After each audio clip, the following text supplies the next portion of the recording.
سورج کی تپش بڑھ جائے تو ہم چھاؤں تلاش کرتے ہیں، وہاں تو سورج سوا نیزے پر ہوگا، تپتی ہوئی زمین ہوگی، اعمال کے اعتبار سے سب پسینے میں نہاتے ہوں گے، حساب و کتاب ہوتا ہوگا، میزان لگا ہوگا، وہاں یہ گمان ہے کہ ہم پاس ہو جائیں گے؟ میزان پہ جانا ہے، اعمال تلنا ہے، وہاں تو جھوٹ بھی نہیں بول سکتے کہ ہم نے نیکیاں کی، ہمیں چھوڑ دیا جائے، وہاں تو زبان پہ تالا لگا دیا جائے گا کہ اب بولنا کچھ نہیں ہے۔ مولا پھر بولے گا کون؟ بندے تیرے اعضا بولیں گے تیرے خلاف، تیرا ایک ایک عضو تیرے خلاف گواہی دے گا۔ آج میزان سے چھوٹیں گے، پل صراط ہے تو جنت کا راستہ، لیکن گیا جہنم کے اوپر سے۔ یہ ایک کڑی سخت آزمائش ہے کہ اللہ نے جنت کا راستہ بھی جہنم کے اوپر سے بنایا ہے۔ اب جنت میں وہی جا سکتا ہے جس نے جنت والے اعمال کیے ہوں گے، ورنہ حضور فرماتے ہیں لوگ پل صراط پہ ایسے کٹ کٹ کے گریں گے جیسے گاجر اور مولیاں کٹتی ہیں۔ وہ جہنم جس کی گہرائی اتنی ہے کہ اگر بھاری بھرکم پتھر پھینکا جائے تو 500 برس میں بھی اس کی تہہ تک نہیں پہنچ پائے گا۔ وہ جہنم جس کا سب سے ہلکا عذاب یہ ہے کہ جہنمی کو آگ کے جوتے پہنائے جائیں گے جس سے اس کا دماغ کھولے گا، اور جس میں وہ یہ سمجھے گا کہ سب سے زیادہ عذاب مجھے دیا جا رہا ہے، حالانکہ جہنم کا سب سے ہلکا عذاب وہ ہے۔ ہم اسی گمان میں ہیں کہ دیکھ لیں گے، نپٹ لیں گے۔ کیا نپٹو گے؟ کیا دیکھو گے؟ آخرت کی تیاری کرنا شروع کر دو، اپنی مسجدوں کو بھرنا شروع کر دو۔ اسلام یہ نہیں کہتا کہ تم کاروبار چھوڑ کے مسجدوں میں ہی پڑ جاؤ، اسلام یہ چاہتا ہے کہ تم اللہ کی عبادت بھی کرو اور اپنا کاروبار بھی کرو۔ اسلام کا یہ مزاج ہے۔ اسلام رہبانیت کا تصور ہی نہیں دیتا ہے کہ مسلح اٹھاؤ جنگل میں پہنچ جاؤ، یہ ہمارا مذہب اس کا تصور ہی نہیں دیتا ہے۔ ہمارا مذہب کہتا ہے کہ اللہ کی عبادت کرتے رہو، اپنا کام کرتے رہو اور اپنے گھر والوں کا خیال رکھتے رہو۔ قرآن کہتا ہے وَمَا الْحَيَاةُ الدُّنْيَا إِلَّا مَتَاعُ الْغُرُورِ، دنیا کی زندگی تو محض دھوکے کا سامان ہے۔ جس نے دنیا بنائی وہ خود کہہ رہا ہے کہ دنیا کی زندگی دھوکے کا سامان ہے۔ بلا تشبیہ و تمثیل ایک کمپنی نے ایک پروڈکٹ بنایا اور بنا کر کے لکھ دیا کہ اسے استعمال نہ کیا جائے۔ کون استعمال کرے گا؟ کوئی استعمال نہیں کرے گا، کیونکہ کمپنی نے بنایا، پھر بعد میں کمپنی نے ہی لکھ دیا، اخبارات میں شیئر کرا دیا کہ اس بات کو کہ اس پروڈکٹ کو نہ خریدا جائے۔ یہ غلط بن گیا ہے بلا تشبیہ و تمثیل۔ اللہ رب العالمین سے کچھ بھی غلط نہیں بنتا، لیکن اللہ نے اپنے بندوں کی آزمائش کے لیے دنیا کو بنایا ہے اور دنیا میں اپنے بندے بھیجے ہیں، اور فرما دیا وَمَا الْحَيَاةُ الدُّنْيَا إِلَّا مَتَاعُ الْغُرُورِ، اے میرے بندے بھیجتا ہوں تیرا امتحان لینے کے لیے، لیکن دنیا میں لگ کے مت رہ جانا، کیونکہ دنیا کی زندگی محض دھوکے کا سامان ہے۔ جس نے بنائی وہ خود اس بات کو بتا رہا ہے۔ تو ہم مومنوں کا کام یہ ہے کہ اس دنیا میں رہتے ہوئے بھی اس دنیا سے اپنے دامن کو بچا کر کے لے جائیں، یہی ہماری کامیابی ہے۔ کل من علیہا فان، سب کچھ ختم ہو جائے گا۔ کل نفس ذائقۃ الموت، ہر ایک کو موت کا مزہ چکھنا ہے، سب چلے جائیں گے۔ اگر آپ چاہتے ہیں کہ آپ کو تیجے کے بعد نہ بلایا جائے، 40ویں کے بعد نہ بلایا جائے، شش ماہی یا برسی کے بعد نہ بلایا جائے، تو اللہ کی محبت اور رسول اللہ کی محبت اور دین کی محبت میں زندگی گزار جائیے.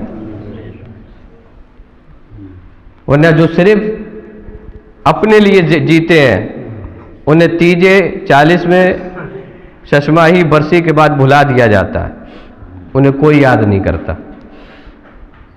جو اللہ کے لیے جیتے ہیں انہیں سب یاد کرتے ہیں. جن کی محفل ہم سجائے ہوئے بیٹھے ہیں، شیخ عبد القادر جیلانی حضور غوث اعظم، انہوں نے زندگی اپنے لیے نہیں جی بلکہ اللہ کے لیے زندگی گزاری. تو آج ہم مسافت کے اعتبار سے ان سے دور ہیں. بغداد کہاں، ہم کہاں. زمانے کے اعتبار سے ہمارا وجود ان سے دور ہے. وہ کب پیدا ہوئے، ہم کب پیدا ہوئے ہیں، لیکن آج بھی ہمارے دلوں میں ان کی محبت ہے، ان کا عشق ہے. ان کے ذکر کو سننے کے لیے ہم یہاں پر بیٹھے ہوئے ہیں تو یہ صرف اس لیے ہے کہ انہوں نے اللہ کی یاد میں اپنی زندگی گزار دی تھی.